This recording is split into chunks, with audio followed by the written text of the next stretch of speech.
Hello and welcome to the Capital Games Podcast. I'm the Wiz. And I'm Zero. Zero. I know today, of all days, you were excited to play some Winston and some Farah or Tracer in Overwatch 2. But well, to be completely honest, when I played Overwatch actively, I was mostly playing Mercy anyways. Oh, yeah. Okay. Yeah, I was more of a tank and a support too. It's when Overwatch got really try-hard was when I was like, yeah, I'm kind of done with this. So yeah, I think that's when most dipped out. But unfortunately for me and like many other people, we aren't able to get into Overwatch because apparently, one, the servers are being basically beaten to death by everyone trying to get in. But on top of that, the servers are also being DDoS attacked. Yeah. So absolutely no one's gotten in, and except for the random streamers who have gotten in. Yeah. So yeah, we're not going to be able to talk about that much today, even though I don't think we're going to be able to talk about it much anyway today. We would only get like a few hours in at best. So we will likely talk about our experiences with that next week. Yeah, though I do want to make one piece of commentary, and it's regarding the one story that we had a few weeks ago about the whole it'll take about 100 hours to grind out all the characters. Yes, go ahead. In a funny development, about 1 or 2 days before today, the Thai language official site for Overwatch 2 posted a graphic, and the graphic basically says, hey, if you're a brand new player to Overwatch, you'll get access to these 13 characters when you start Overwatch 2. And it's Orisa, Reinhardt, Winston, Zarya, Farah, Reaper, Soldier 76, Torbjorn, Tracer, Widowmaker, Lucio, Mercy, and Moira. So the originals. Yeah. So some of the originals, there's some of the originals that are now locked off as part of the unlockables. So the rest of the cast would be considered unlockables. And then in the bottom of this Thai Overwatch 2 website graphic, it then says on the bottom, hey, if you own Overwatch 1, or if you bought the Watchtower pack, you will have all of these characters that are in this graphic unlocked right away on day one.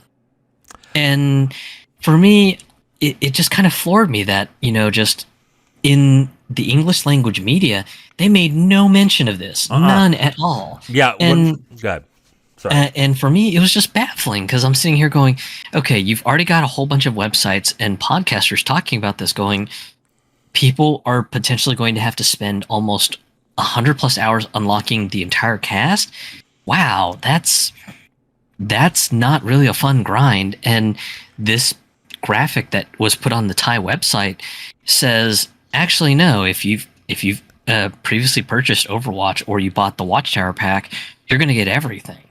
And it just kind of floored me that no one from the English media side of the Blizzard PR team thought it'd be a good idea to, I don't know, put this graphic out and say, hey, just to clarify about the character unlocks, here's how it's going to work.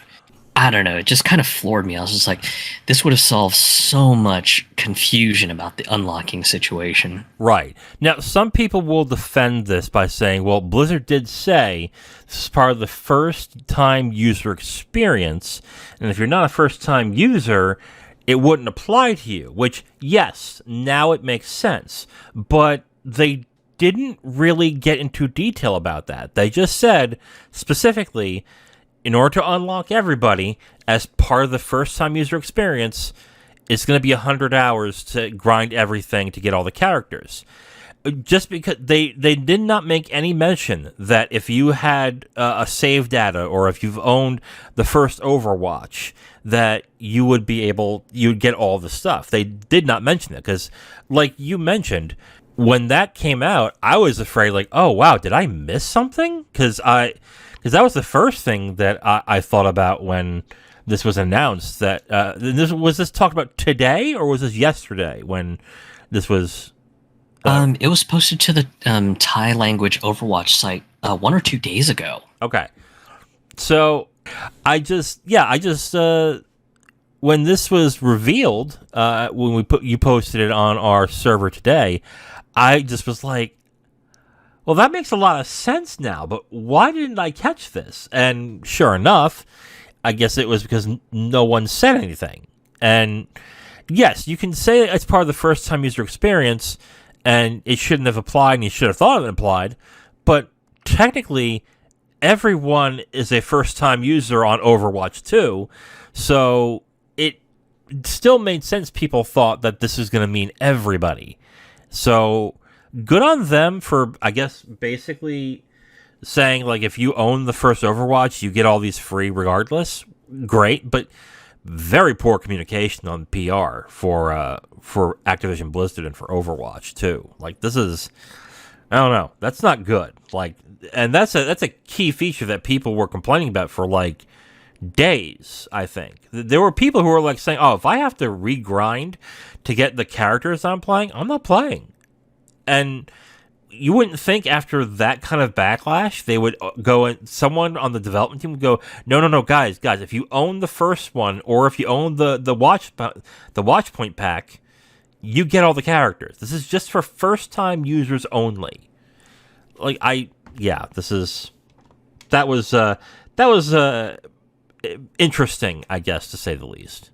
Just absolutely baffling decision not to communicate this in English. Just either last week or even hell yesterday while people were preloading the game. It was just like plenty of time to sort out the confusion, because a lot of people were just like, okay, well, whatever character I unlock, I guess I'm going to have to grind my ass off, and hopefully I can get to the characters that I really want to unlock. Right. And this could have been easily done through like an edit on a blog post, or just someone tweeting out, yo, if you own Overwatch 1, you're fine. You don't have to grind.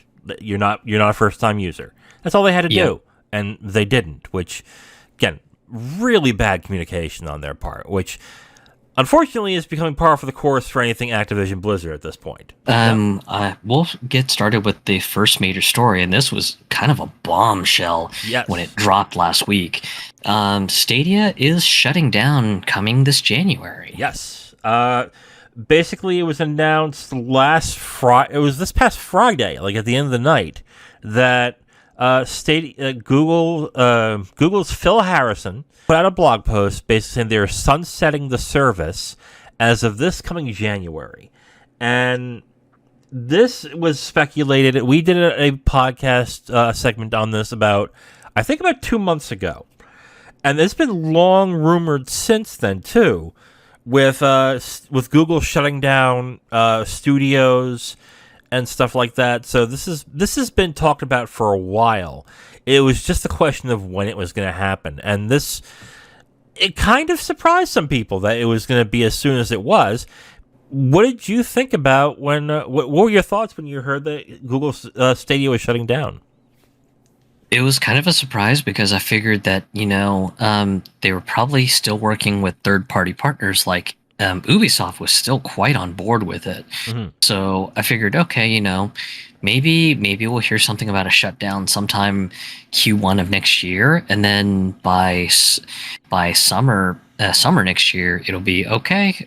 Services, this is the final period of service, so we're just gonna say bye, thanks for all the fish, and that'll be it. And that was kind of that. And then here we are with hey, actually, we're just gonna go ahead and call it quits right now. Yeah. And it was just like, whoa, holy shit! I did not realize that the announcement was going to be this soon.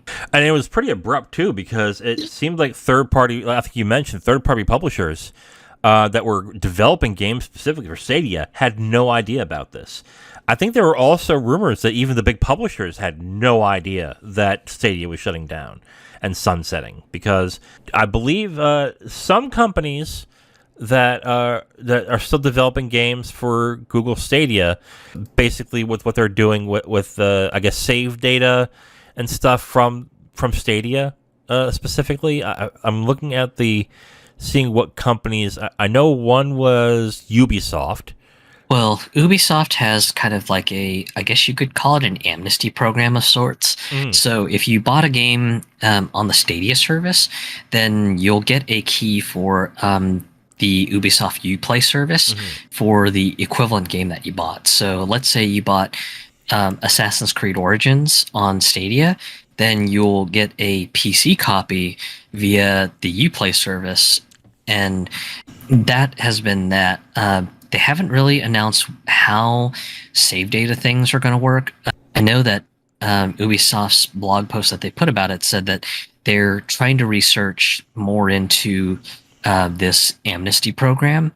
So I assume that by researching, they're also trying to consider the potential hours and hours of time that people invested in the Stadia copy, and possibly are trying to build some sort of save migration program. So, but that's speculation on my part. Well, Bungie and IO have already said that they're trying to make salvage plans for those who are on Stadia. I know Bungie already has something with Destiny 2, where you can have your save data and your cross progression on multiple different types of services.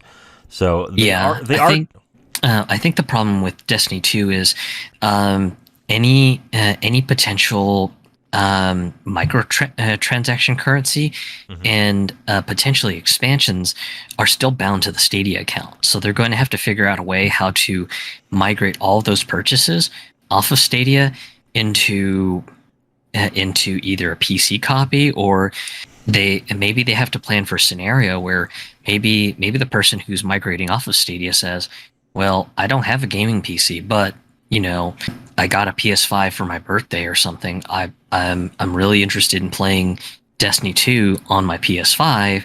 How do I get all of my expansions and microcurrency off of the Stadia version onto my PS5 version? So I'm assuming they're trying to come to grips with scenarios like that. Well, the unfortunate problem with that is going to be that a lot of the platform holders, especially Microsoft and Sony, they require that if you are going to use a DLC from a game, that must be purchased on their storefront.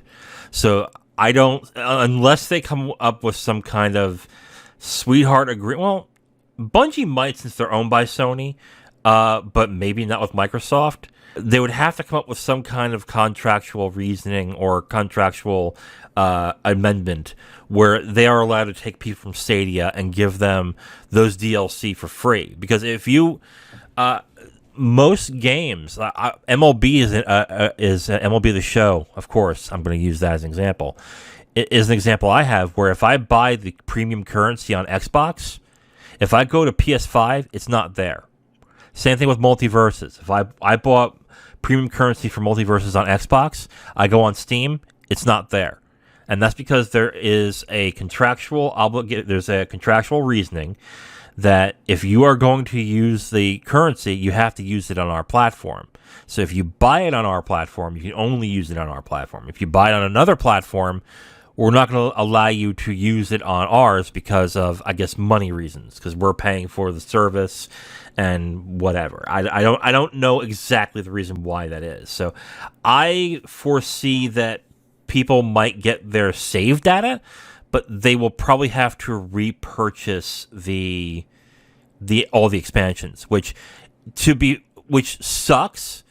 But one of the things that Stadia did announce is that they are refunding everybody for all their purchases for the hardware and software in the service. So as much as a pain in the ass that is, I mean, I can see Bungie basically saying, "Hey, if you want the expansions, take the refund that you got, purchase them on PlayStation, then you're good." And that's it. I mean, you can. They may not even have to do that. So there's that. At least I think. Yeah, it'll be really interesting to see how this all pans out, because there's really no telling on how this could just kind of pan out. But I'm sure once January hits, it's just going to be a fucking wild time. I got a question for you. When what caused Stadia to fail in this? Because this is now considered a failure now. What do you think is it that caused Stadia to basically not reach the potential that it was meant to? Because there was a moderate amount of hype for this service. What do you think is what killed it? To borrow from some anecdotal data that Jeff Gerstmann talked about in last week's episode of the Jeff Gerstmann Show, okay, it seemed to be that Google really didn't have any fucking clue on how to run a gaming operation.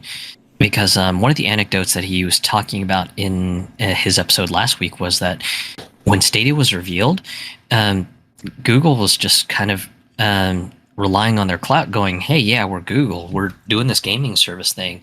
It's going to be like the hot shit because, well, duh, we're Google. The whole world knows us. Mm-hmm. So you'd have to be an idiot not to jump on the Stadia bandwagon.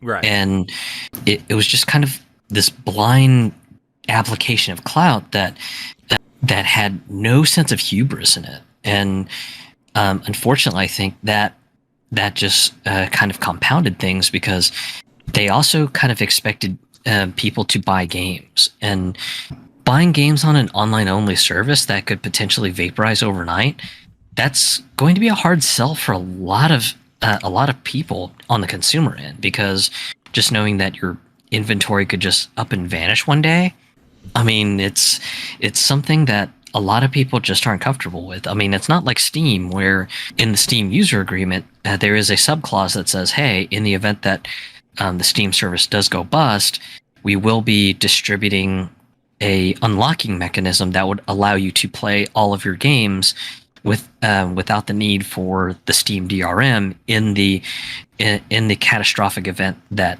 the Steam service does go belly up and defunct. Yeah. So at least with Steam you have that, but with Stadia there was no such guarantee. It was just kind of a, yeah, if we go belly up, then that's it. Your inventory goes up in smoke. And so you have that that also compounded things. But another thing that compounded the issue was there were a lot of potential free-to-play games that were really interested in Stadia, and Google just outright rejected them. They were just like, we don't want a free-to-play game on Stadia. We're looking for big AAA titles that sell hundreds of millions of copies. We're not interested in free-to-play stuff. When, in my mind, if they had at least maybe entertained the idea of some free-to-play stuff, then that could have been a potential gateway, because at least with the free-to-play angle, you've got people who may be willing to dump good money on the microtransactions, and it would have been great, because for free-to-play games, you could potentially end up starting on Stadia, but just if you get like a nice gaming PC, then you could kind of move on to playing a free-to-play game on Epic or something. Or maybe you finally get a 9th gen console and you're just like, hey, I really want to play this free-to-play game on my PS5 instead. So it would have been sort of a great gateway drug for anyone who really wasn't committed to buying a gaming computer or any sort of gaming console.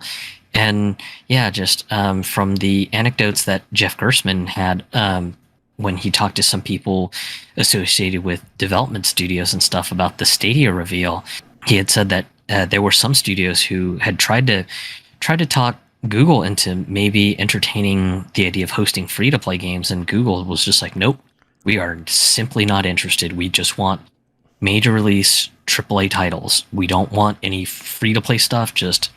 We just want actual factual retail games. You mean to tell me that is a terrible business decision? Because you're meaning to tell me that if Fortnite came or Epic came with Fortnite and go, hey, we want to put it on Stadia, they went, no?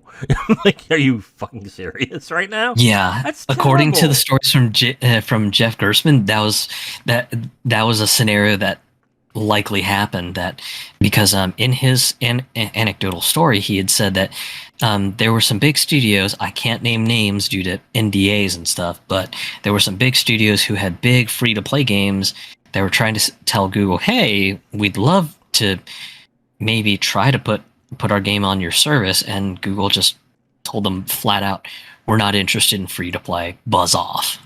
And then I also heard a rumor that Hideo Kojima was making a single player game exclusively on Stadia and was developing it, and then it was canceled by Phil Harrison because they wanted to concentrate on a multiplayer game at some point, which, hello.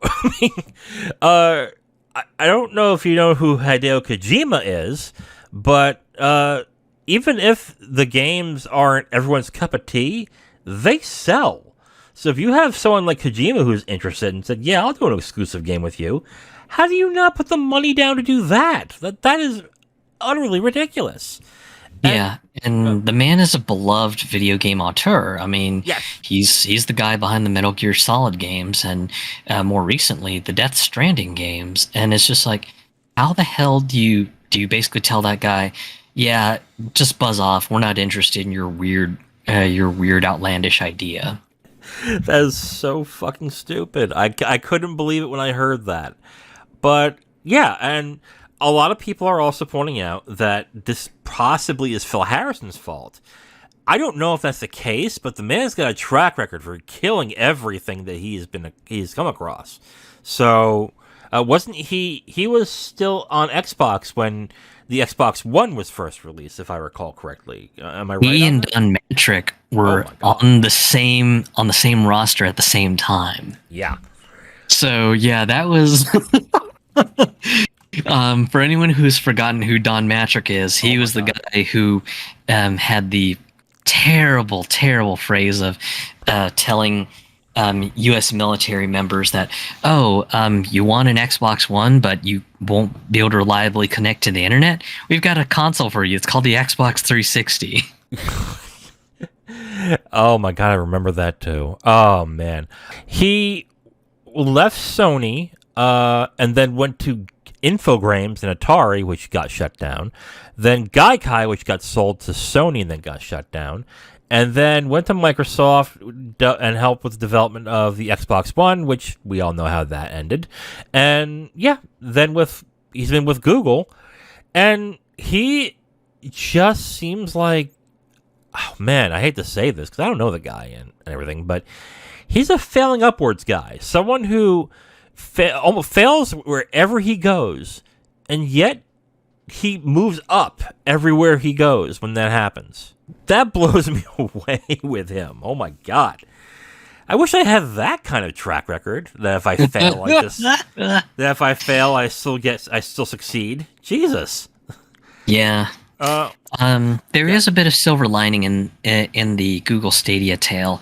Google Stadia will be refunding all purchases. Yes. And that's not not just games, but we're also talking hardware. So if you're one of those people who bought the Founders Edition kit that, if memory serves me correctly, that came with a special Stadia controller that was like a deep navy blue with some orange in it. And then it also came with a Chromecast Ultra 4K device. I think that kit was in itself was $130. And then you had the standard kit, which was $100, which came with one of the standard color controllers and a Chromecast Ultra. Then yeah, if you bought one of those kits, you were getting your full $100 or $130 back from Google. Yeah.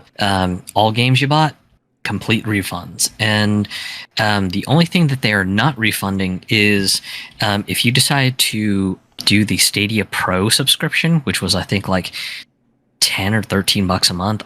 I forget offhand. It's been so long since I've read into it. But if you paid into doing the Stadia Pro subscriptions, you will not be getting any of that money back. Yeah, which I kind of understand because it's a service, and if we're no longer offering the service, then yeah, you're fine. You got the amount of time that you got from that service. Fine. That's great for goodwill, because that was the one thing that I think I questioned when it came down to what would they do in the end when they shut this place down, because like I saw like some were speculating, they'll keep the service up just to let those guys play, but they won't update anymore, which I was like, no, they wouldn't do that. That's not. But the fact that they're refunding all the purchases is, I think, a really good thing, which then again, goes into the line of if you want to get the game somewhere else and they're not offering it on another server, or they're not offering a free key, if you really want to play the game, you can repurchase it. So that is an option that you have to do that on these games. And this is going to help them, I would say, this helped them in the PR battle, because then there was no talk of, oh my god, I purchased all these games on Stadia, now I have no access to them, I'm screwed. And then they would have to deal with lawsuits and stuff like that, which I don't think the lawsuit would have went anywhere. But I mean, this is good PR on their end, on a shit sandwich, pretty much, that they're shutting the entire service down. There is kind of another growing concern that's coming up right now with regards to the Stadia service situation. And that particular concern would be, what happens with all the developers who spent a lot of their hard-earned time trying to make a Stadia exclusive game that may have used some sort of middleware that was part of the Stadia framework? And a lot of developers are now kind of trying to scramble and figure things out. In particular, one developer that kind of made a big splash in the wave of the Stadia cancellation was Tequila Works. They had a game that was a Stadia exclusive, but with Stadia now being discontinued, a lot of their fans were like, okay, well, Guilt was one of your exclusive games.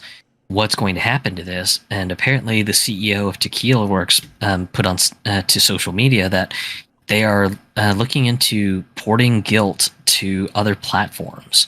So you've got stories like that, which are starting to come out of the woodwork, which is great to see people being able to potentially shift their projects away from Stadia. But the big question is, all of the Stadia exclusive games or so forth, will they be able to get their games off of the service so that their games can live on other platforms? Unfortunately, I mean, that's the nature of business, that especially when you're relying on another business to run your business, it sucks that some of these developers are going to have a hard time. They may not even be able to afford to actually to make their games on another platform because they spent all their money on doing Stadia. Like that's rough. But that's unfortunate, but that's just unfortunately how it is. Like on that, like you can remember some developers who were making Wii U games until Nintendo basically said, yeah, we're not doing Wii U games anymore. We're sunsetting it and moving on to the new one. And there are these developers who were like, oh my god, but we were developing games for Wii U. What are we going to do? And you have a couple of options. You can continue and release it and get as much as you can, or you can scrap the entire project, or you can just try and get more money from another developer to port it over to another service. I mean, it sucks, but that's unfortunately the nature of this business. And I feel bad for them, but can't do anything about that, unfortunately. I want to get into one more thing about why I think Stadia overall failed. And it has to do with perception. And I remember when Stadia released, before it released, people were hyping it up, and people in the press were essentially they were impressed by Stadia when they got to get their hands on it. They thought that it was relatively lag free. It worked well, a little latency, but it looked good. So yeah, it could be a viable service. And then when it was released, I remember this one video that was shared on Twitter like millions of times. And it was this guy who was playing Destiny 2 on PC. And all he did was press the space bar. And then 3 seconds later, his character jumped. And that was all was needed for Stadia to fail, to me at least. Because Stadia was a speculative business to a certain extent. People were not sure this was going to work because people still want hard copies and they want to have local copies of their games because of things like latency, lag, and all that stuff. And just having it in the cloud, a lot of people thought we didn't really have the infrastructure for that to work.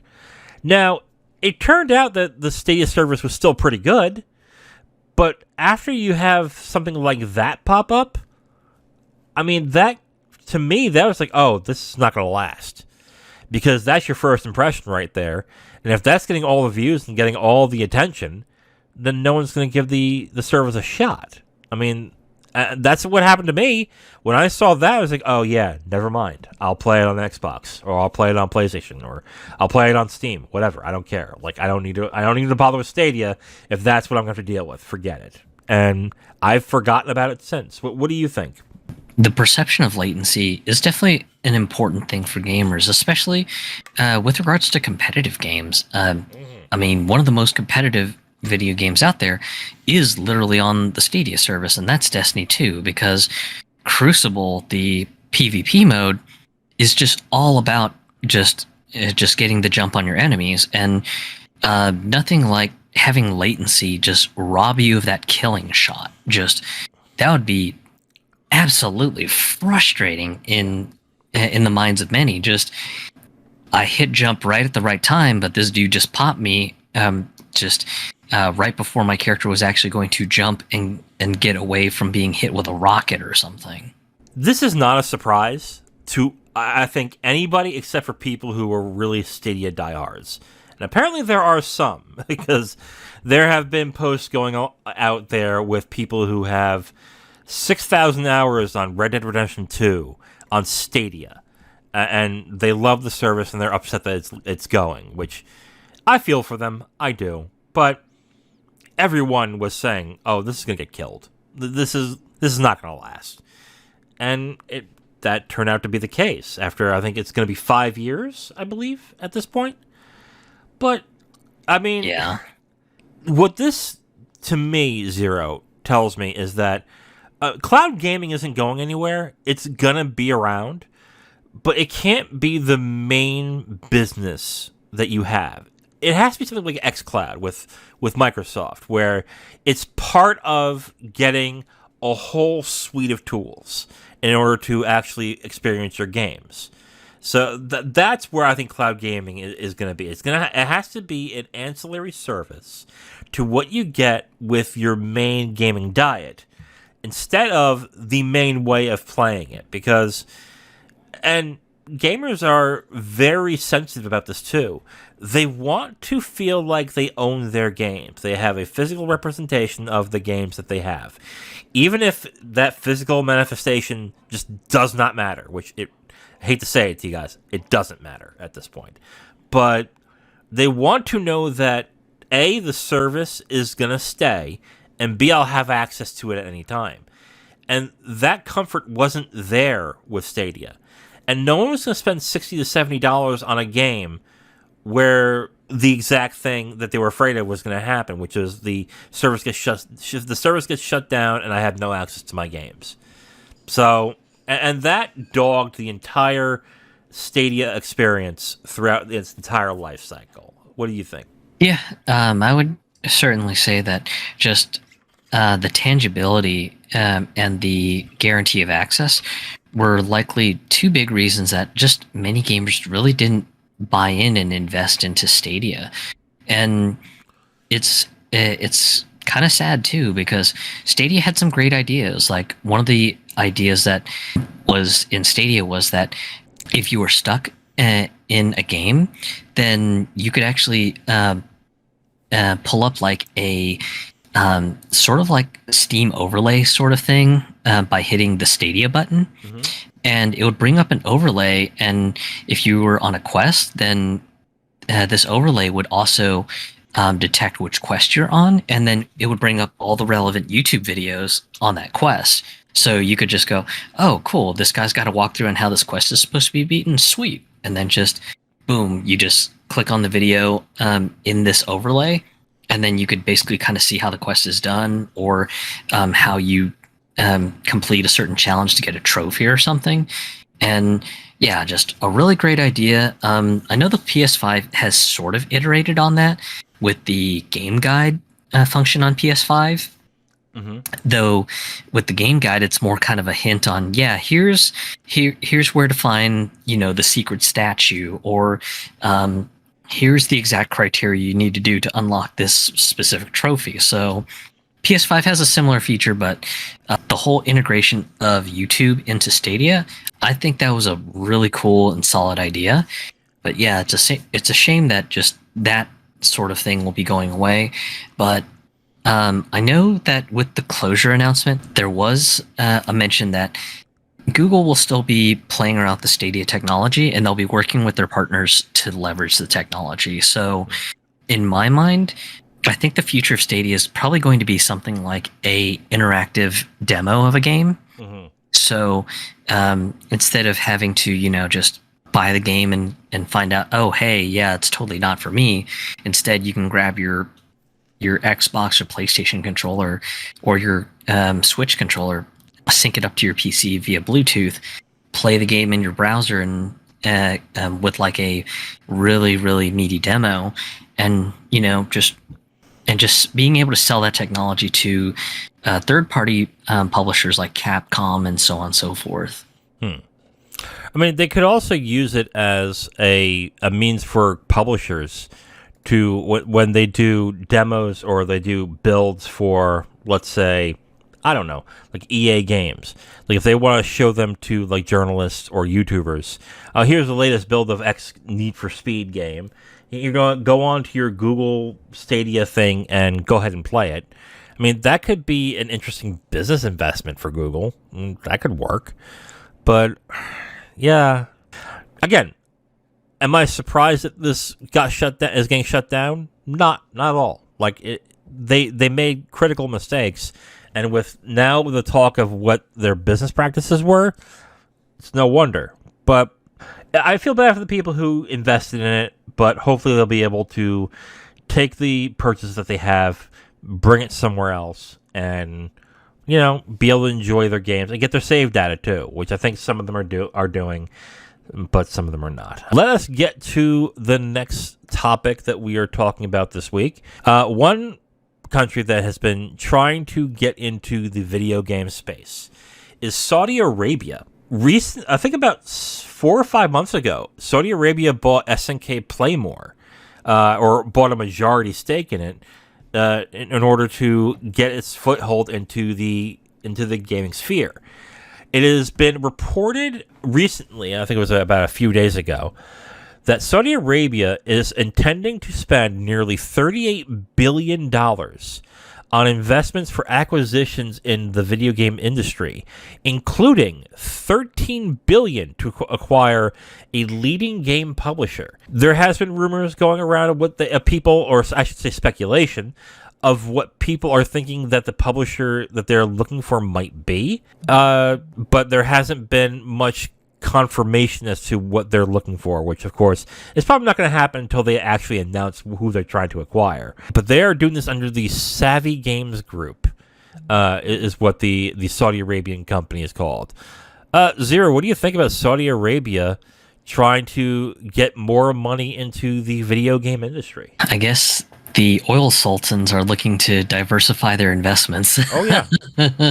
Probably, yeah. And this is a country that has been trying to get more and more of a cultural foothold in the world in the past 5 to 10 years. I believe they've also made investments in movie studios as well. I might be wrong on this, but I'm fairly certain that they help produce the Mission Impossible movies. I might be absolutely wrong on that, but I know a foreign company does help produce the Mission Impossible movies. But go ahead. What more do you have to say on that? It'll be interesting to see who this major publisher is, because I know that there's been some people speculating, oh, it's probably Embracer. It's got to be Embracer, because Embracer's been one of the biggest publishers on the planet right now, and they've been buying up everything. So I know that's been a lot of the speculation that I've seen on news sites, Reddit, and various video gaming forums, but just there isn't much corroborating evidence yet if Embracer is indeed the target of of the buyout, but yeah, I'm just going to be real curious on who the buyout target is, because if it's someone other than Embracer, then I will legitimately be surprised. Oh, well, do you really think it's going to be Embracer? Because I've heard those rumors going around, and I want to correct myself. It's not Saudi Arabia, it's China who is giving a lot of money to, who is help producing the Mission Impossible series. So my bad on that one. I don't think it will be Embracer Group, because Embracer is still a company that is trying to get itself a foothold into the gaming industry, and I don't think they're going to give up that easily. No. I think it's going to be... I would have said Ubisoft if Tencent didn't take such a sizable stake. Why not something like, I don't know, like that's the other problem here. Like, I'm not even sure what because there's so few of them now. There's EA, Ubisoft, THQ Nordic is part of Embracer. Yeah. Square Enix is out of the picture because I think right now I'm still with the current speculation of Square Enix is trying to make themselves attractive, so Sony buys them up and they don't have to worry about finding funding for their little pet projects. But again, that's my personal speculation on that. So personally, I think Square Enix is off the table. I'm thinking Take-Two. Ooh, yeah, Take-Two, that's a good one. Two has been doing their games for quite a while. They have a very attractive company in Rockstar, unless GTA 6 falls flat, which I don't think is going to happen. It could be Take-Two at this point. And they have Visual Dynamics, who does the NBA 2K series, which prints money like crazy. It could also be, well, some are saying Ubisoft, and I'm not so sure about that. Sega Sammy might be also another one that could possibly, because it looks like Saudi Arabia has been really interested in Japanese companies. So Sega Sammy might be one that they might be interested in too. But for $13 billion, like when they mention $13 billion and it's a leading games publisher, it doesn't necessarily mean that they're going to do it with one publisher. They could do multiple if they could. Why do you think that Square Enix may not do it? Is my question. What is your thought process on that? Mostly because they've had a great working relationship with Sony. Okay. So that's personally why I think that likely they're going to try to just focus on trying to make themselves look attractive for Sony to say, hey, we can go back to being the JRPG kings if we buy Square Enix. Yeah, that'll be a great idea. And Square Enix's management have been very, very particular on their company culture for the most part. So if they were to be bought up, I imagine that the Square Enix management would want to be purchased by what they would perceive as a Japanese company, even though the current day PlayStation is in no form or way Japanese. Here's another one that Take-Two is worth $6 billion, and here's another that I just thought about too. Bandai Namco, they're worth $7 billion. I mean, they could technically purchase that outright for 11 or 12 billion, and the CEOs get a nice paycheck and skedaddle. They could do that. Yeah. So, or if you really want to get crazy, Nintendo, they could say, "Hey, Nintendo." Well, Nintendo did a big share buyback, so they're mostly private now. Right. No, I don't think that will happen either. Well, forget that, because Nintendo's worth $52.9 billion, so that's not going to happen. Yeah, like there are definitely... Here's another one, Epic Games. Well, Epic is mostly funded by Tencent, so they would have to broker some sort of deal that Tencent goes, okay, yeah, sounds good. We'll wash our hands of Epic. Yeah, that's true. I forgot about that. I mean, we're also not considering other companies like mobile developers. Maybe like Gameloft or Supercell. Are they part of bigger companies now? I'm not even sure. I want to say Gameloft is part of the Vivendi conglomerate out in France. So, yeah, they would have to do some brokering with Vivendi to have them let that go. But yeah, just I guess to kind of make a disclaimer for anyone listening to us. Yeah. We are not financial advisors. No. This is not financial advice. No. This is purely speculation on our part. Yeah, don't just do that. as people looking on the outside. Don't put your money in investments on our account. Don't do that. That's crazy. No. But here's another one. Konami, $6 billion. Yeah. I mean, Konami is much more than a gaming business. What if they pay a premium for Konami's gaming asset? Let's say the entire company's worth $6 billion. Pay $4 billion for their gaming assets, and they get to keep their gyms and their health spas and the karaoke bars that Konami does. Even though I know they're not doing as hot as they used to because of the pandemic.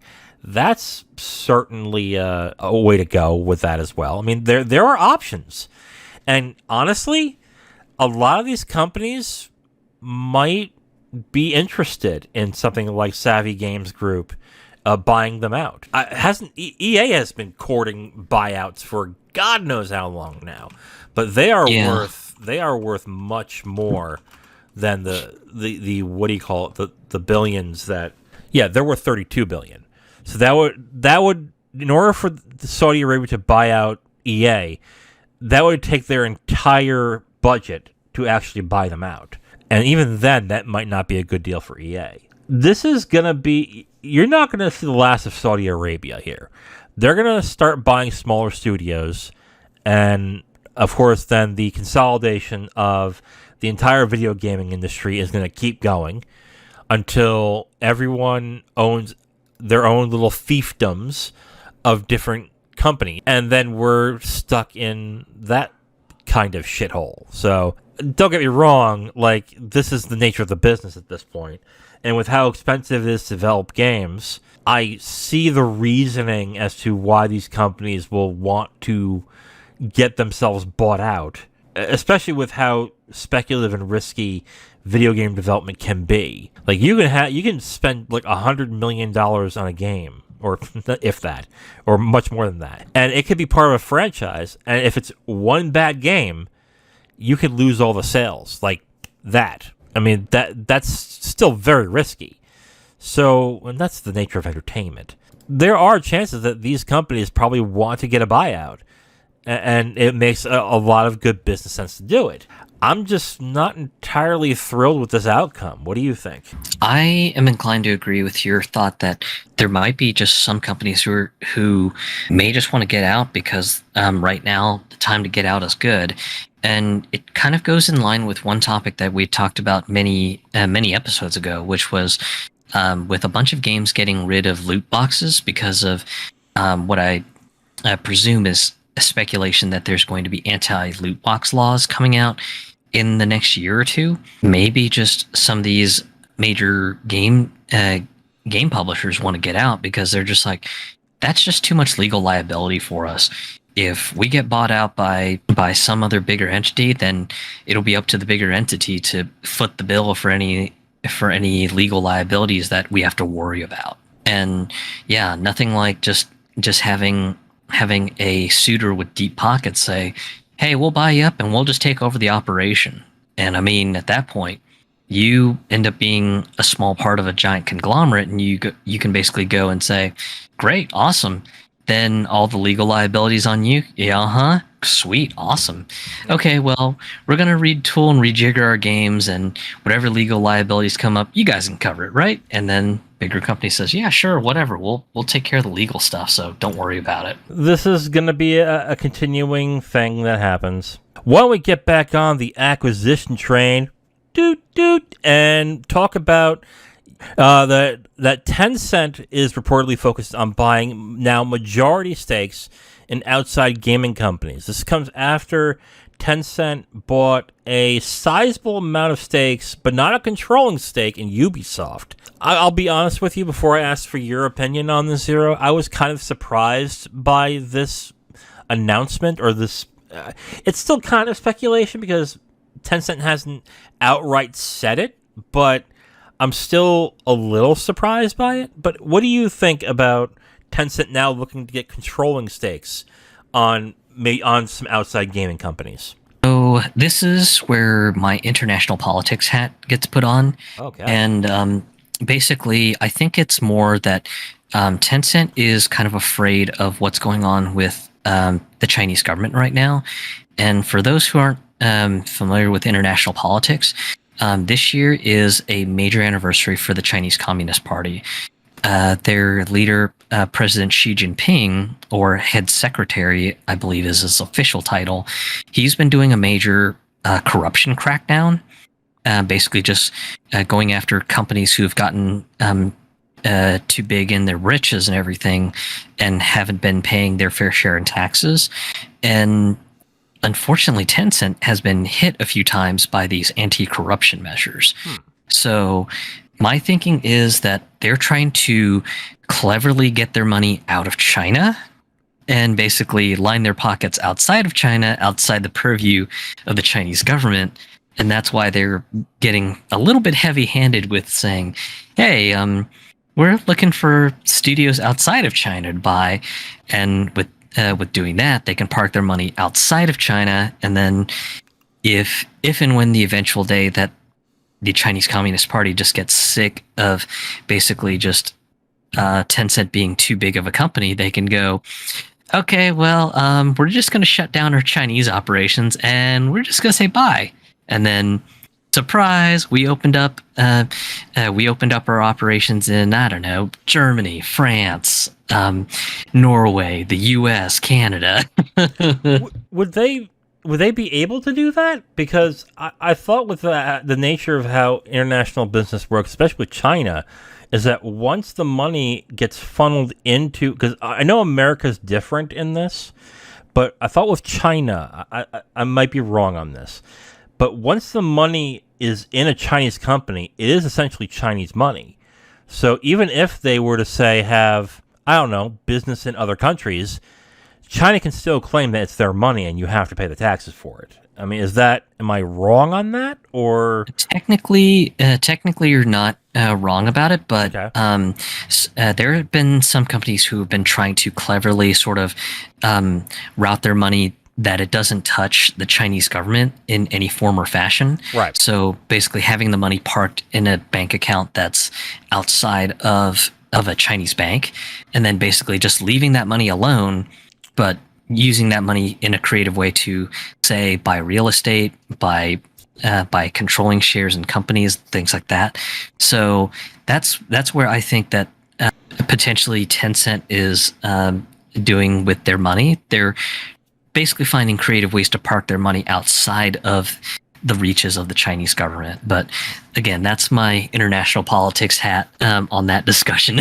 You know, if that's true, that makes a ton of sense. That Tencent, if they are really afraid of that they will want to park their money and get more money and diversify their portfolio from other countries in order to bolster, I guess, their bottom line if they were going to leave China at some point.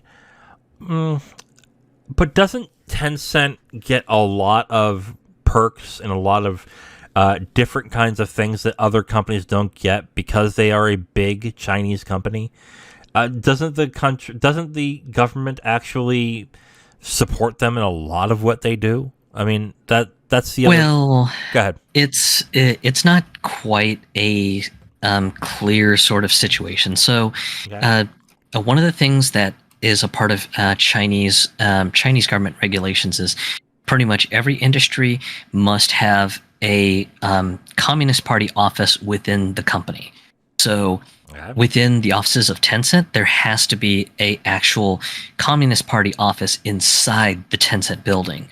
And they act sort of like a tattletale or a snitch to the party. So if Tencent decides to do something that isn't quite kosher, then this person who is inside the Communist Party office, they get to go and tell the party and say, "Yo, they're trying to do some shaky illegal shit." And so there's that one piece of the equation. The second piece is that China has a law that that's part of their civil industries fusion policy, which is that the Chinese government technically does have ownership in your company, and if they ask for any sort of information or technology from your company, that you are legally compelled to give it to them. So let's say that you've got a game that collects user data like demographics and things like that, and let's say the Chinese Communist Party says, hey, we want all the user demographic data for your game, then in theory Tencent has to give everything up. They have to doesn't matter if they're just like, well, there's a lot of very, very personal information in here, we're just not comfortable doing it. They have no choice in the matter. They literally have to give up everything. Okay. So I mean, with those two factors, just while Tencent does get some funding from the Communist Party, unfortunately, just they also have to try to play nice with the rules and not run afoul of the rules, because if they do, then one of the things that has been done in the past is the government approval boards that approve video games for sale in China can just blanket deny all of their stuff.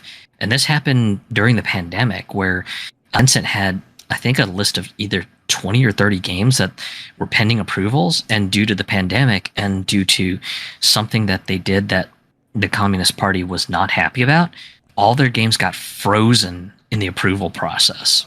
So that's why I think the higher up execs in Tencent are potentially looking for very, very quiet and clever ways to move their money around. That way, if something happens, they can just conveniently travel outside the country and just go, oh, well, I'm out to do international business to, bring in money for the country, and then just quietly apply for asylum in another country and go, well, I guess I'm going to reestablish myself in the UK now. So tough luck, communist nerds. I wish they would say that. That makes a lot of sense, since I'm not really into international politics. So that, makes a lot of sense. Yeah, like if you are a big enough company, like as Tencent, the best thing you can do is diversify where you put your money and what you do with it. And although Tencent in the West does not have the greatest reputation, I mean, these companies, these other studios, are more than happy to take their money. I mean, Tencent also owns Riot Games. They also own Digital Extremes. They own a bunch already right now. So they have stakes in those companies, I should say. So it'll be interesting what other companies they go after next. I can't really speculate what companies they're going for, to be absolutely honest. So MiHoYo is a Korean company, or is it No, Chinese. Oh, it's Chinese. Okay. Yeah.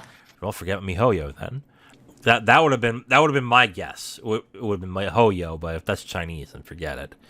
Yeah, I mean, now when I'm thinking about it, I'm kind of surprised they didn't go for a controlling share of Ubisoft at that point. But I guess the Guillemot brothers did not want to get rid of that controlling share. So, do you have any speculation as to who they might go after?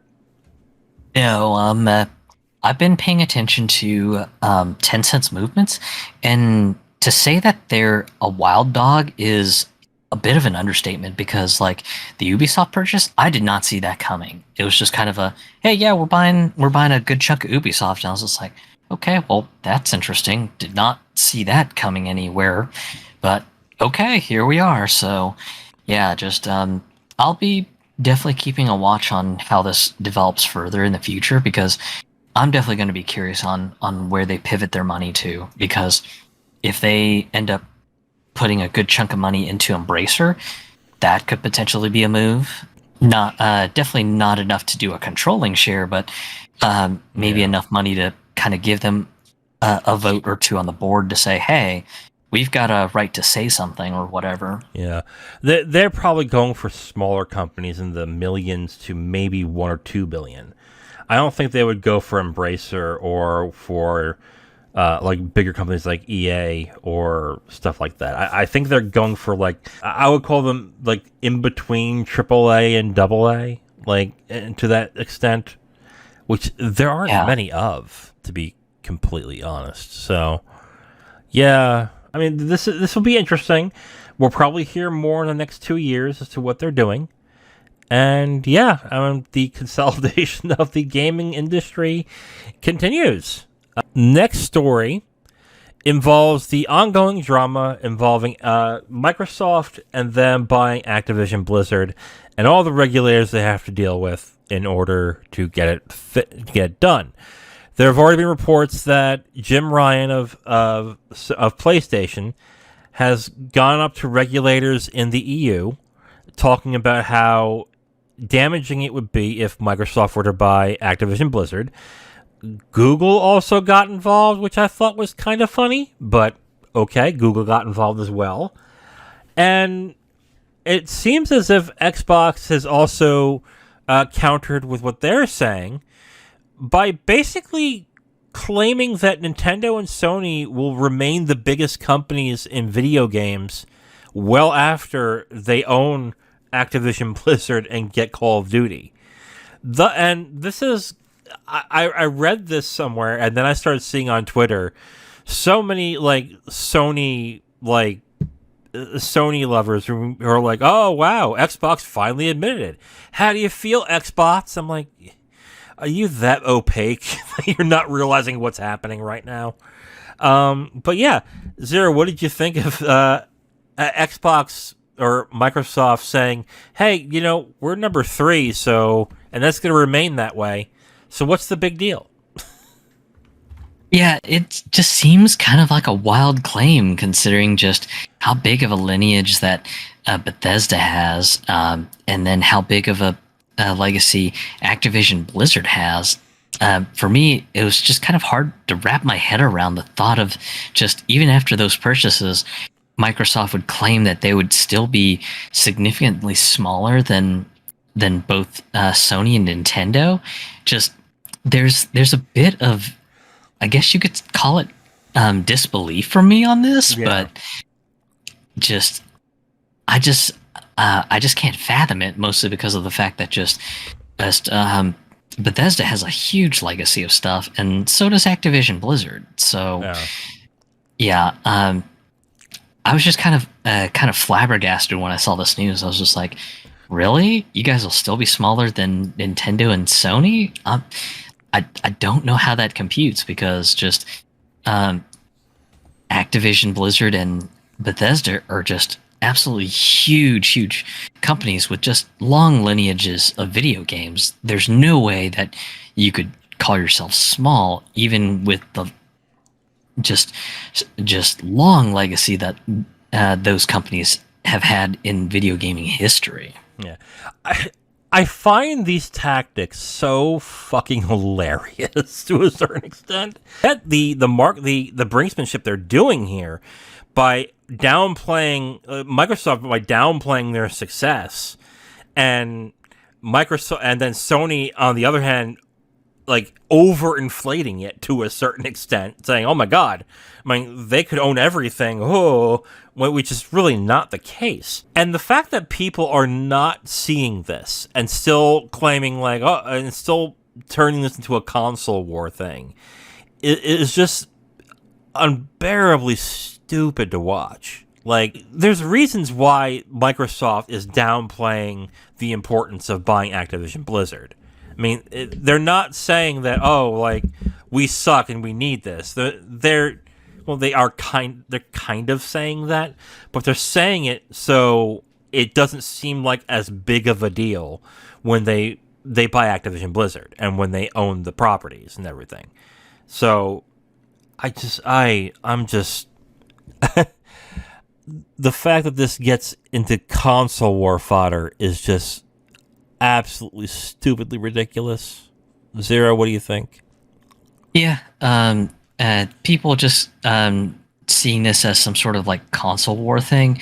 It's just like, yeah, you're missing the bigger legal implications on why this is happening. Yeah. And I mean, it's like you said, just Microsoft would rather the deal just slip by quietly, no one makes any fuss, and then the deal happens, and then they can go, look, we've got the biggest catalog of games. PlayStation and Nintendo don't have that, do they?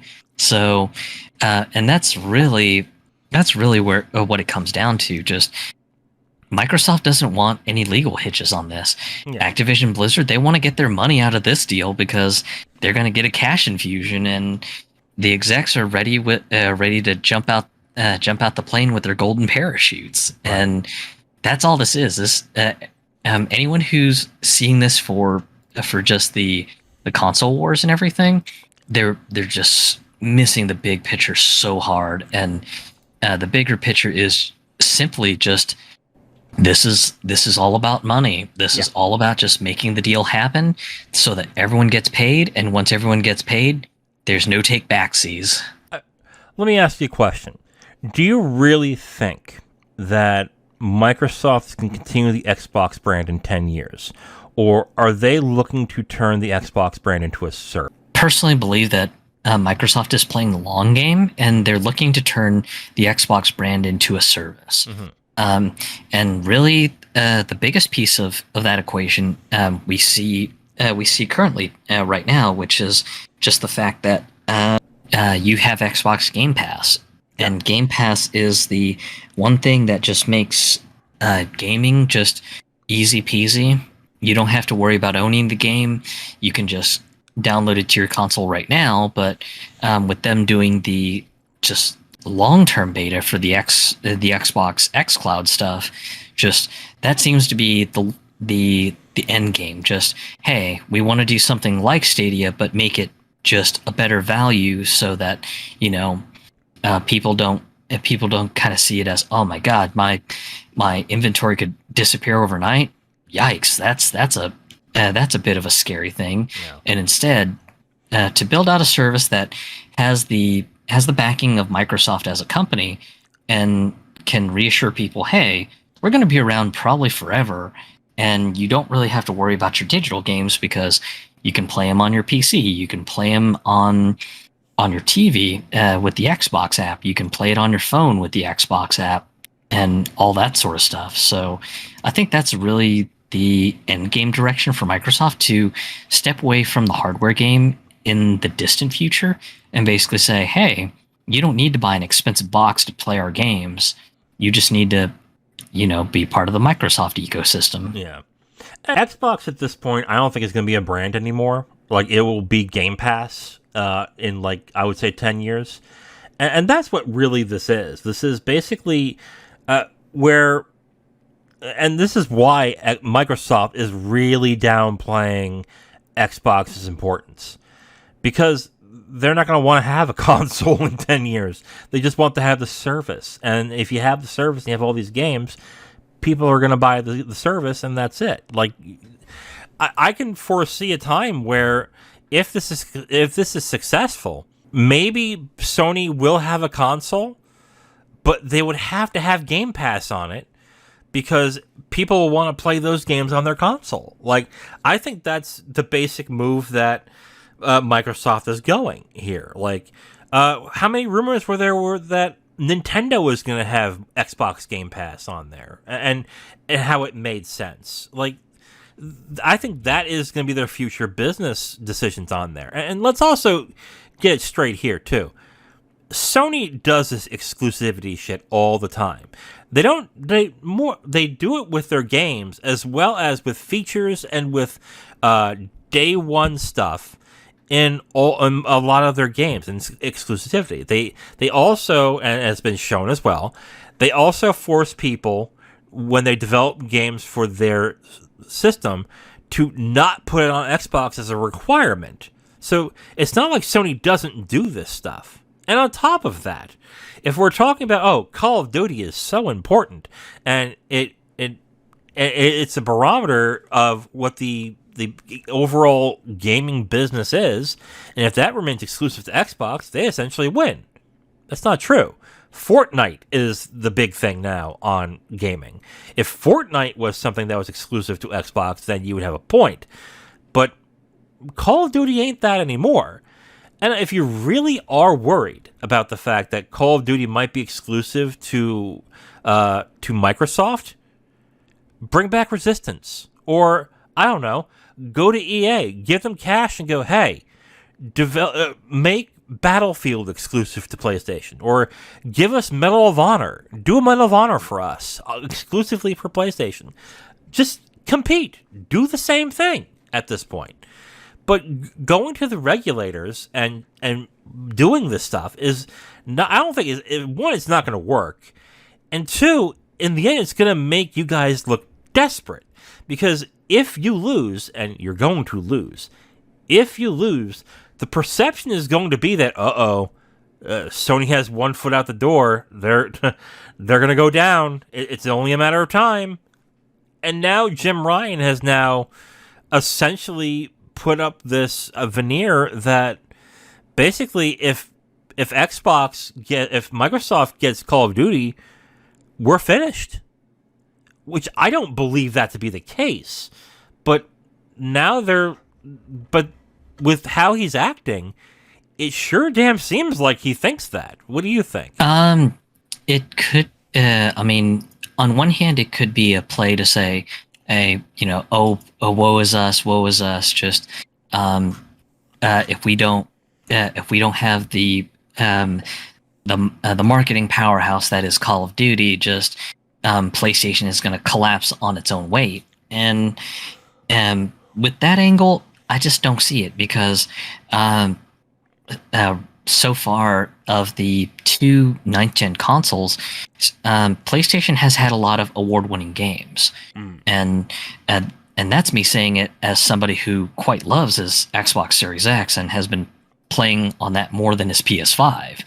So to kind of over-exaggerate the importance of Call of Duty, in my mind, it's a bit overdramatic, but at the same time, with playing devil's advocate on the Microsoft side, I know Phil Spencer made that PR statement, which was kind of boilerplate in general, but saying, oh yeah, well, we're going to abide by our contractual duties to make sure that Call of Duty is going to be available to play on PlayStation as well. But, I mean, again, that's kind of a boilerplate statement.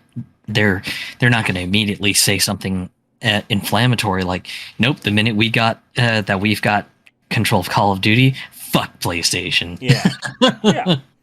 I mean, and this is all gamesmanship in the end. Like, they are all putting up a front and not saying exactly what the intentions are of each company.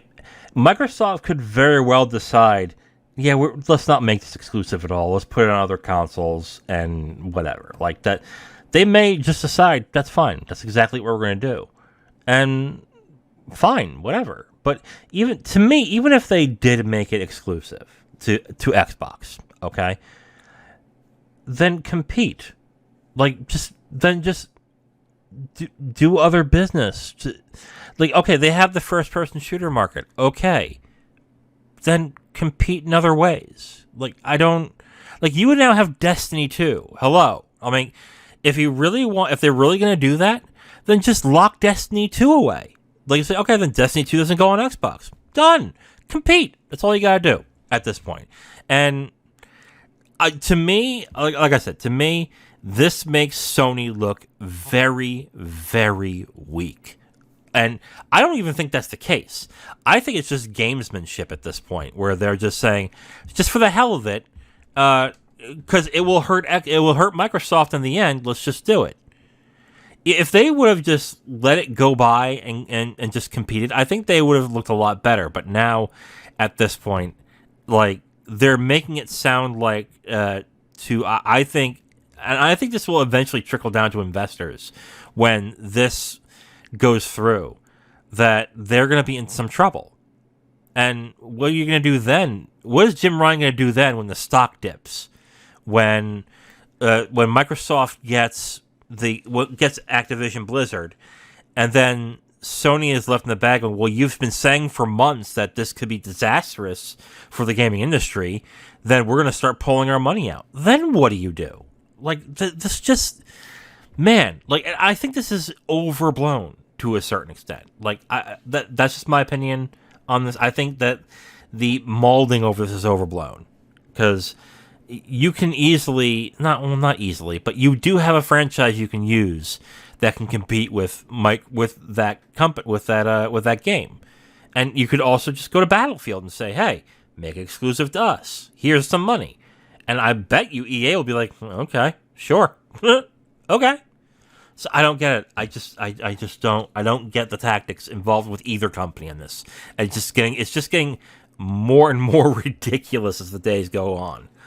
I'll be curious to see how this all shakes out, especially with just now Sony just jumping into the fray and kind of going, "Oh, poor PlayStation, poor us. Please think of the PlayStation." Yeah. All right, Zero. We are at the end of the podcast, but as usual, we would have a question. But since this is the beginning of a new month, we're going to talk about the new releases that are happening this month. And we're going to start right away with Overwatch 2, which released today, but of course we can't play, which we mentioned at the beginning of the podcast. So I don't know if there's more to add on Overwatch 2 in this. I think it's going to do a lot of sales. The question to me is, what it will do on seasons 2 and 3. That's where I would be curious as to what happens, because I think it will sell very well on the first season and within the first month. It'll be future months is where I'm curious. Yeah, I think the other metric that I'll be curious on is player retention. Right. If the player population is going to be as huge and as popping as it is right now, or if it's just going to take a nosedive within a week or something. Because, with a live service game, that's really going to be the most important metric, player retention. Because if you aren't able to retain your player population, then it's not going to look good financially for Activision Blizzard, and they're going to start putting heavy eyes on the game saying, we're not getting our return on investment. We might have to consider pulling the plug on this and everything. Mm-hmm. Now, am I automatically condemning Overwatch 2 to doom and gloom? No, most certainly not. But that is one question that is on my mind, because I know a lot of the criticism that I've been seeing has been that, just the monetization plan is just a little bit too aggressive. And in an era where people are a little bit more conscious about microtransactions, that is a fair concern to have, because if the monetization plan is just way too aggressive, way too ham-fisted, then you're going to have people who are turned off and who are just going to say, you know what, I want to get this costume, but it's just way too much effort to do. Fuck this, I'm not interested in playing anymore. I don't want anything to do with this. Boom, I'm uninstalling it, and I'm just going to forget Overwatch exists. Yeah. So you've got that problem. And then the other problem is Kiriko, the new character that was revealed before Overwatch 2 would release to the public today. Mm-hmm. She is the last tier on the season pass.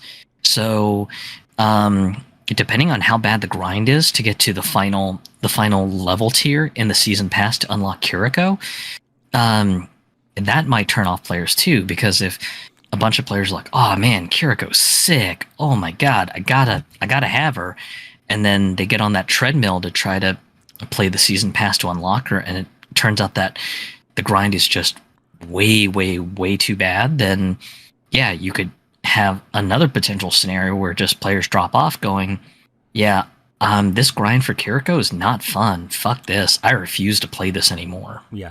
And people are becoming more conscious about games turning into mini jobs at this point. So they don't want to spend more time than they need in order to enjoy and play a game. Like I'll always use an example. I play MLB The Show, and I play I play the game a lot, but there are definitely 1 or 2 hours within a couple of weeks where I have to go through the marketplace and sell duplicate cards just to get my stubs back. And that can take up to an hour or two to do, because I guess it's also because of how much I hold on opening packs and then selling. but you do have to spend time in the marketplace and gaming that marketplace in order to get the maximum amount of stuff possible. So, and if you have to do that a lot in Overwatch, and you have to treat it like the only game you play, that could potentially be a turnoff as well. So, my question also is this, because a lot of people are also complaining about it going from 6v6 to 5v5. If the stink is bad enough, could they change it back? Ooh, that's a real good question because I know that the big reason they were adamant on going to the 5v5 format was they felt that some of the matchups in the esports scene were just a bit too stale. Yeah. So it'll be really curious to see if this change in the meta does end up achieving the goal that they had been going off about on saying, hey, we want more colorful matches, a little bit more creativity on the meta and everything. Because if the 5v5 format does give them the sort of diversity in the meta that they've been looking for, then I don't see it changing anytime soon. Okay. But if it's one of those things that somehow magically the meta gets just as stale as it was as a 6v6 game, then I wonder if Blizzard will be desperate enough to go, okay, well, we got to change this because we're losing players like crazy, or if it's going to be one of those, well, the game engine was built around 5v5, there's no way we can change it. We'd like to change it, but, just unfortunately, the situation is what it is, so, sorry, we can't do a damn thing about it. Yeah, and that's certainly a possibility. If the monetization and grind is bad enough, they could always change that. That would be easy. But yeah, the switch from 5v5 back to 66 could be an issue. Let's move on. There's some ports that I want to just highlight. On October 6th, Nier Automata, the End of Yorha edition, comes out on Switch. And the reason why I'm mentioning this is because word has gone out that the port is actually very good. So if you have a Switch and haven't played it, this might be a purchase for you if you want to play this. Yeah, and to clarify for anyone who's wondering about it, it is a Game of the Year edition, so you'll get all the DLC bundled in this package. Yes. Okay, good. Another port that's coming from the Switch that also is getting some good buzz is No Man's Sky. It does not have multiplayer, apparently, but the port is still actually very good, even though maybe the details a little bit less, just because of the hardware of the Switch. So that's coming out the 7th. That's the next day. Another port that is being released is No More Heroes 3. This is coming to PC, PS4, PS5, Xbox One, Xbox Series X and S on October 11th. So this was a Switch exclusive. Now it's coming to all consoles. So more to add on that? I haven't played it. I've been meaning to go back and finish No More Heroes 1 and then finally get to No More Heroes 2, but that is one series that I just keep telling myself I'm going to go back to, and I just don't. So haven't really had much of a chance to see what 3 is all about. So again, I fear that this is going to be another one where I'll just end up sort of pushing it off until I finally get through the first 2 games. Yeah. We'll move on. More sports games are being released. NHL 23 and PGA Tour 2K23 are being released both on the 14th. NHL hasn't been as popular since its arcade roots in NHL 96, 97 when it was in the Genesis. When they started becoming more sim-like and more difficult, they started getting less and less popular. But there is a dedicated fan base, so there's people who are going to buy that. PGA Tour is the one I'm curious about, because I played the Golf Club and PGA Tour 2K21 and just couldn't get into it. I wonder if they're going to do something different with this. I don't think they will, but the thing they're marketing is the fact that Tiger Woods is in this game. So, yeah, okay, sure. I mean, if you're interested, it's there. more to add? You want to have anything to comment on that? I'm not much of a sports guy, so you may as well be speaking Greek to me. Good. Okay. We'll move on. Dragon Ball The Breakers is next. I'm not even sure what this is. I think it's like a tactical card game from what it looks like. Is it like World Mission? Maybe, I don't know. Just this one, I haven't been really paying too much attention to. I haven't either, to be absolutely honest. Let's see right here. It's an online asymmetrical action game in which a band of 7 ordinary citizens tries to survive the raider. I don't know what the raider is. Apparently, it's an action game and a fighting game. I don't know. Like I remember hearing about this, and apparently it's only gonna be $20, so it's gonna be a cheap game. But I don't know much more about it. It's coming the 14th. It's coming to PC, PS4, PS5, Xbox One, Xbox Series S and X, and Switch. So if you're a Dragon Ball fan, you probably have already pre-ordered it. A Plague Tale Requiem is being released on the 18th for PC, PS5, and Xbox Series X and S. This became a cult hit of sort. Well, no. I would say it was a modest hit. I mean, people eventually got around to playing it, and they enjoyed it, and they enjoyed the story. So that's an interesting release. What else what do you think of A Plague Tale Requiem? I haven't played it, but I've gotten word from friends who played the first game that they quite liked A Plague Tale. So I presume that those who are excited for it played it on Game Pass, and they're just waiting for the 18th to just drop by and just put the sequel out. Also, before I forget, on the 14th there is another release that's coming out, and this one it was announced last week that it's being released a week early, and that's Scorn.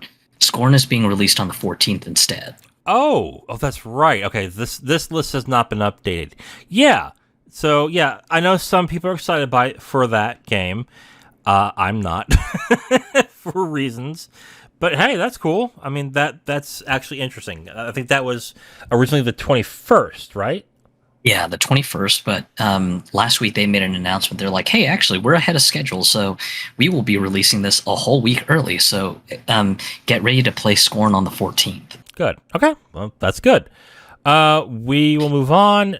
A port of Them's Fighting Herds is coming to PS4, PS5, Xbox One, Xbox Series X and S, and Switch. I thought this was already on consoles, but I guess I'm wrong. No. It was announced at EVO that it was coming to consoles, and October 18th was the official day. Yep. This one is huge because it will feature crossplay between every platform. Including Switch? Yes. Oh, wow. Switch will not be left out on the crossplay antics. So, yeah, Switch players will be able to play with everyone. And, yeah, just this was discussed during the EVO announcement because it was just like, hey, Them's Fighting Herds is coming to consoles. Oh, P.S., every version is getting crossplay. And this is great because the game is very solid. Mechanically and everything, but as someone who bought the game in early access, just my long-term concern was how the player base was going to survive, because it's a fairly niche game. I'm not going to beat around the bush on it. So when I saw the initial announcement before they got to the crossplay part of the announcement, I was just like, okay, well, that's neat, but all these platforms are going to be segregated because I don't see Them's Fighting Herds being like a particularly large system seller on any one particular system. But once they got to the part of the announcement where they were just like, oh, by the way, there's going to be cross-platform play, I was just like, okay, never mind. Problem solved. This is going to be great. Yeah, that is great. I mean, I have not gotten into it, but I might give it a shot. I think I have it downloaded still after the last time we talked about this. So yeah, I'll Yeah, give that a because shot. version 1.0 came out, and the previous DLC character Shanty, the goat pirate, has now free for everyone. So yeah, just now's a great time to come back to the game. If you weren't much of a fan of it during the early access days, definitely give it another shot and try it again. And because their version 1.0 release came out a couple months ago, and the game is just extremely solid now. Okay. All right. Marvel Snap is also coming on the 18th. That's for PC, iOS, and Android. This was announced at the Marvel and Disney Game Showcase. All I've heard about is that it's a solid card game, but very grindy and could get very expensive. So, Yeah, it was developed by Ben Brode, the same guy behind Hearthstone. okay. So, for anyone who likes Hearthstone, I've heard that Marvel Snap, for anyone who got into like the beta test period, they're just like, yeah, if you really liked Hearthstone, then Marvel Snap is gonna give you those warm fuzzies, kind of like what Hearthstone gave you. But yeah, ultimately, the concerns I saw from a lot of people were just like, wow, this game is just really, really grindy, and just the potential for microtransactions to potentially just be extremely aggressive are all there. Yeah. Marvel Snap is on Steam, and it is free. I don't think it's available right now. No, you can wishlist it right now, and they'll let you know it's available. So it is going to be on Steam. So I think I will at least check that out. I don't know if I'll put money into it because I'm still heavy into Gwent, but yeah, I'll check it out. A port of Uncharted Legacy of Thieves Collection is coming to PC on the 19th. You know, I think 2 is the best of all the Uncharted, but I really wonder why they couldn't take the ports from the PS4 versions of the first 3 and port them first and then do this later on. But I know some PC players are excited to play an Uncharted game, and they're great. So if you haven't played them, here's your chance. It's coming out the 19th. I have the collection sitting around on my media shelf for PS4, but Yeah. I just have never gotten around to finishing any of the Uncharted games. One's fine. During its time, 1 was really good, but 2 is excellent. It's a great story. It's fun. It's got great action sequences. 3 is good, but yeah, like of the first 3, I think 2 is the one I think you should play, and you don't need to play the first game to enjoy it. So if you're really like, I don't know if I want to do all 3, play 2, and probably skip 1 at this point. They need to remake 1, I think, because 1 still has 6-axis controls, where in order to actually throw grenades, you have to tilt the camera, the controller, back and forth to get a good arc, and it just feels really awkward. So yeah, there's that. Mario & Rabbids Sparks of Hope is coming on the 20th as well to Switch. They've done, both Nintendo and Ubisoft have done a lot to promote the game. It's kind of quiet right now, which surprises me a little bit. But from what I saw, like, I'm definitely interested in what they're doing. They're adding more depth, and they're doing more with the franchise, and they're announcing other DLC with it too, which I'm not entirely thrilled with, but okay, whatever. But yeah, like, it's more Mario & Rabbids, and Mario & Rabbids is a very good game. I forget. Are you into these type of strategy games at most times, or are you kind of agnostic to it?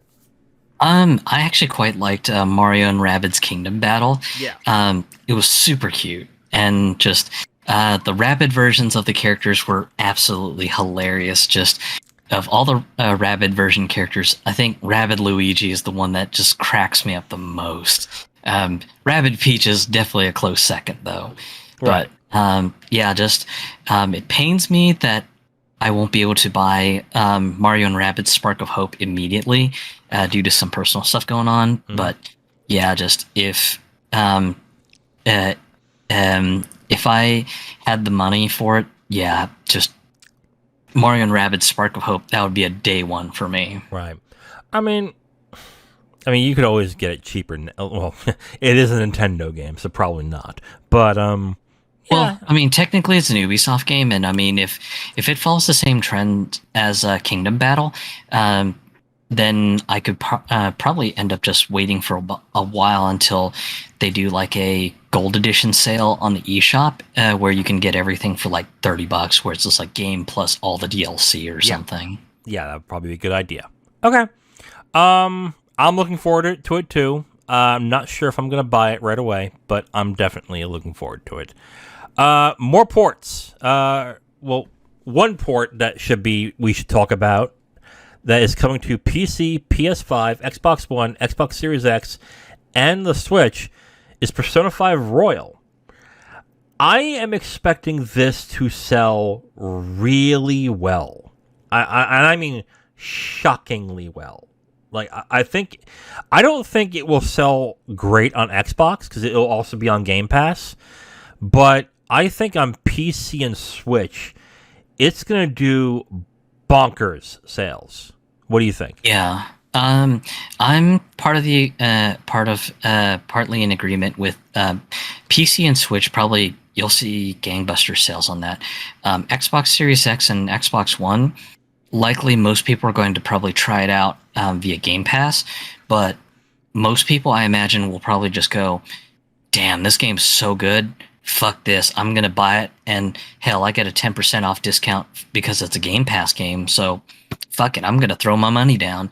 The only platform I do not see getting great sales is PS5. And that's just mostly because of the fact that I haven't heard Atlas change their stance on this from the Japanese site, but there does not seem to be any sort of upgrade path for anyone who bought it on PS4. Mm-hmm.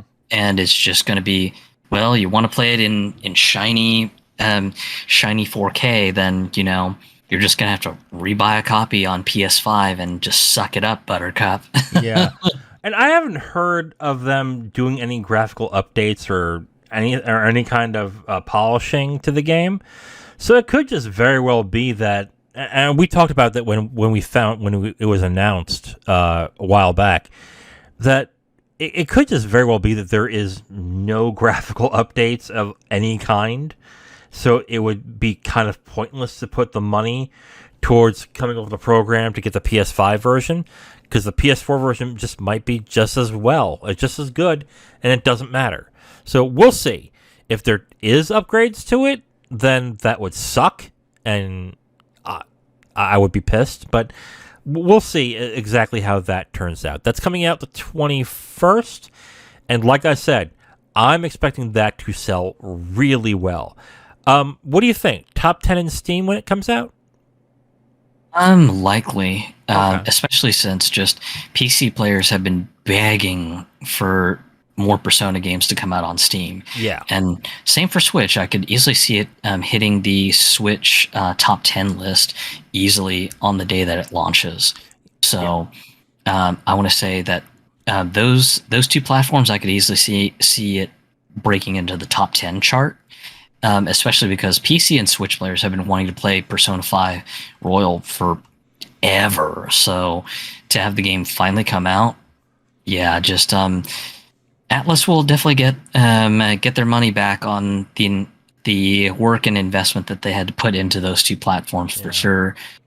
Also, on the 21st, Gotham Knights also comes out, but that one is just going to be for 9th gen consoles, so just PS5 and Xbox Series X and S, and then also PC.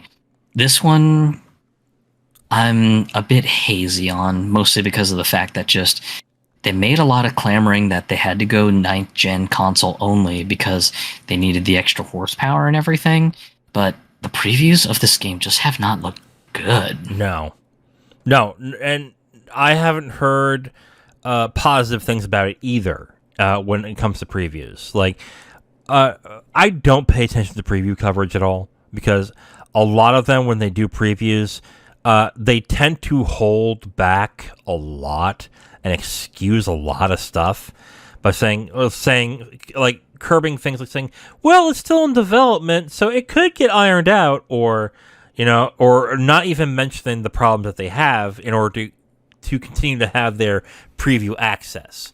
So I don't pay attention to it, but even then, I'm not hearing great things about it. And it also sounds like to me, because they don't emphasize the 2-player capability enough in this. Something tells me that 2-player thing is tacked on. Like, it's not as comprehensive as people want it to be. Like, when I hear a 2-player Batman game, I'm thinking, oh, I can be at one end of Gotham City here. This guy can do something else at this end in Gotham City. I don't think that's the case at all in this. And with it not looking that great either, like, I'm comfortable in thinking that this is probably not going to review very well. I think this will be an IGN 6, which is like which is like a 4 everywhere else. So we'll see on that. Yeah, anything more on that game, Gotham Knights? No, just for me, it just seems like a lot of rabble rousing to go 9th gen only, and then for just from everything on the previews and the preview builds of the game, it just doesn't look that good to warrant the rabble rousing that they had to go 9th gen only. Yeah. So I just have a feeling that this one is going to get plenty ripped by the critics on whenever the embargo releases. Yeah, and I agree. Another one that's coming out on the 21st is New Tales of the Borderlands. The first Tales did all right in sales, but got a lot of critical acclaim. So people are looking forward to this, and people who have played the first one are really excited by it. My only question is, I don't think... it's first off, it's going to be $40 when it comes out, and I think it's still episodic. But on top of that, it's Gearbox who's making it, not the company that did the original one. I don't think they brought people from the original game into Gearbox, did they? I mean, I don't remember hearing that, at least. Yeah, I don't think Skyfall Games is involved in this one at all. I could be wrong on that, but yeah, I think this is, like you said, a 100% Gearbox joint. Okay, and I'm mentioning this because, and this is my opinion, of course, the writing team at Gearbox when it comes to Borderlands is absolutely awful. It's terrible. Like, I still cringe when I think about the story and the dialogue in Borderlands 3. So if it's those people who are doing this, you might want to curb your expectations a little bit, unless they took a writing class like before they made this. Which, if that case, good job on you. But I'm not expecting this to be very good, to be completely honest. I might be wrong, but... Yeah, I'd like to be pleasantly surprised, but yeah, yes. I just have a feeling that this is not going to be as well crafted as the games that were previously made by Telltale. I want to say Telltale's new studio is called Skyfall or something to that end. And Skydance. The lack of Skydance. Yeah. So yeah, the lack of Skydance's involvement, I would say, to take that as a bad sign. Mm-hmm. Yeah. And I have to agree with you. So let's move on to the next few releases. We're almost at the end. Star Ocean: The Divine Force is coming to PC, PS4, PS5, Xbox One, and Xbox Series X and S on October 27th. The last few Star Oceans haven't been very good. As far as I've heard, I haven't played much of them. I haven't played them since the PS2 or PS3, I think. And that's mainly because, like, the Star Oceans, I think it's Until the End of Time, I think was the last one I played, which is PS2, right? I think. Okay. God, that's a series I haven't kept up with. Yeah. I will say that unfortunately, I don't think this one is going to pan out too well because it was reported just today from a Japanese gaming business news site called GameBiz Hmm. that apparently Tri-Ace, the company behind Star Ocean: The Divine Force, has been losing and bleeding money, and they haven't been earning very much money either. And then the one key piece on this article that GameBiz of Japan put out was that essentially Tri-Ace has been developing the Divine Force with virtually no income. Oh my God! So they need this to be big. Is essentially what that sounds like. Yeah, so pretty much just this could be the game that either makes or breaks their studio, and just if they've been working under that kind of stress, I just don't think that this game is going to be just the blockbuster that they're hoping it to be. Yeah. Early word has not been great. It's not been bad either, but it's been more of a yeah, we'll see. It is kind of the word with that. So 27th, if you're interested in it. 28th, Bayonetta 3 for Switch is released. People have been looking forward to Bayonetta, the big Bayonetta fans. But this is not a series that sells very well. It's more of a cachet kind of thing for Nintendo, because Bayonetta is popular and they want to get, I guess, a certain group into the Switch ecosystem. So those people are going to be excited and will buy it, and that is it. That's I like Bayonetta, but it's not a big seller. So Yeah, it's not a system mover for sure. I'm pretty excited because I managed to get a limited edition pre-order in. yeah, That's got like the alternate covers for Bayonetta 1, 2, and 3 in the box and all the nice. other stuff. So yeah, definitely looking forward to my my limited edition copy coming in because I got a physical copy of 2 when that came out.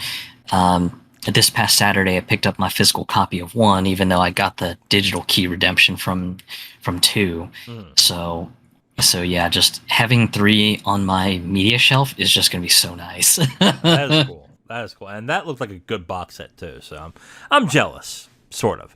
And finally, I think the big game that's coming out this month is, of course, Call of Duty Modern Warfare 2, the sequel to the remake of the original Modern Warfare. Yeah. That's coming out on the 28th. Of course, it will sell well. The beta was recently, and there were some interesting things about it. There are things that people are not happy with to a certain extent, but this will end up being a multi-million seller as usual.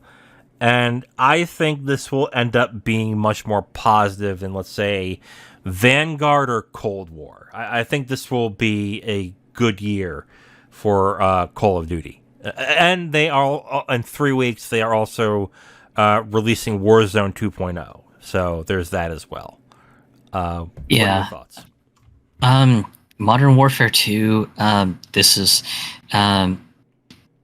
probably just going to be another great multiplayer game as usual, especially since a lot of the beta feedback has been generally pretty good.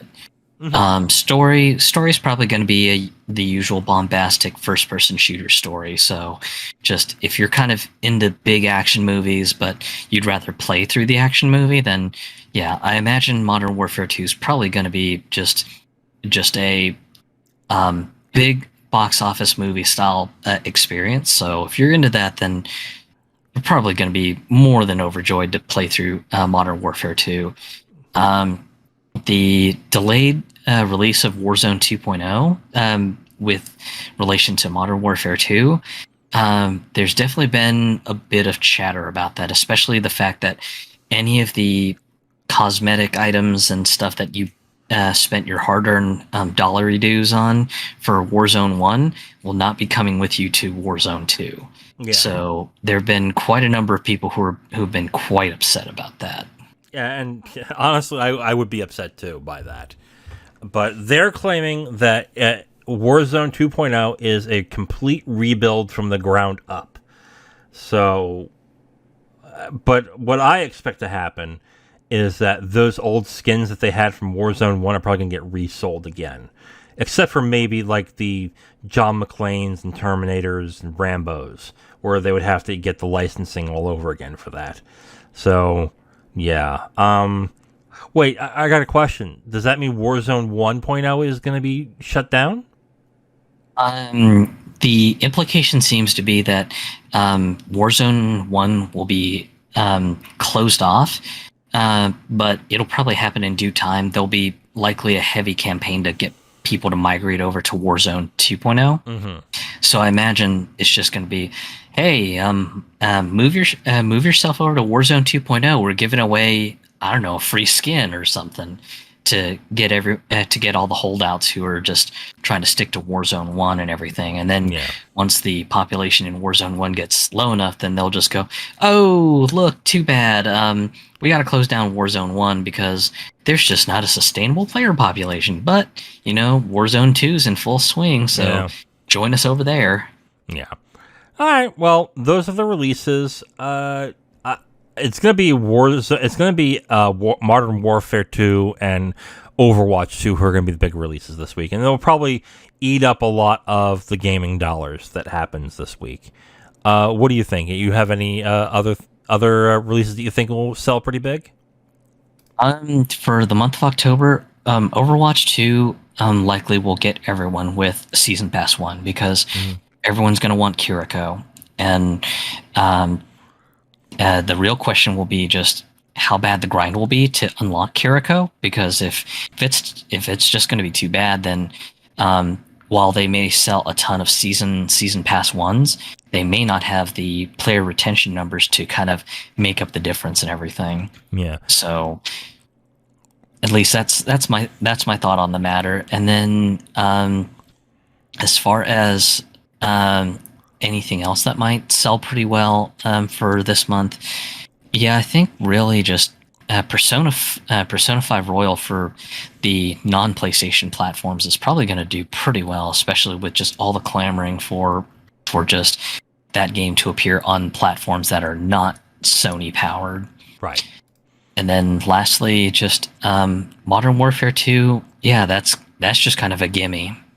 Yeah, definitely. Yeah, Persona 5, thank you for mentioning that. Persona 5, I think, is going to sell really well. And I think it's going to be big for Sega, and I think it really is going to surprise people. So I think people are going to start thinking, oh, the people who really want Persona would have gotten it on PlayStation already. But not realizing that, not everyone wants to get a PlayStation. So I think, I honestly do think the sales of that game will absolutely surprise people. And there are people who have PlayStations who also have Switches who will say, I'll play Persona 5 again on the Switch. Okay. Like, there are people who will double dip. So I don't know how.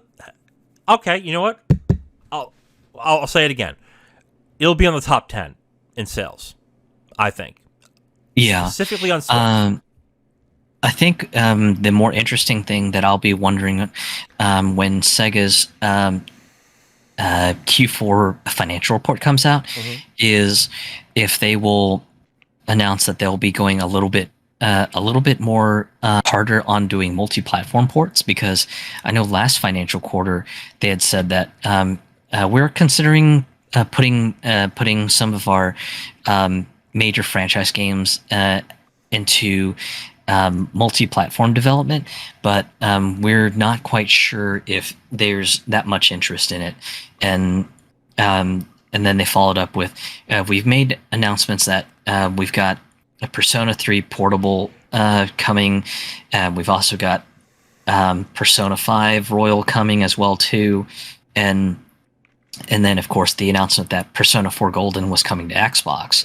So they clarified that that these games are basically kind of the litmus test on whether they really start to consider investing seriously on multi-platform development. So I'll be really curious to see what happens in January when they release their Q4 financial report. If Sega Sammy ends up commenting and saying something like, "Oh my goodness, we were surprised by the sales numbers of Persona 5 Royal, and the numbers speak to proof that we have to consider investing heavily into multi-platform development." Now, this is all contingent on what the price of Persona 5 Royal is, because we still don't know what that is.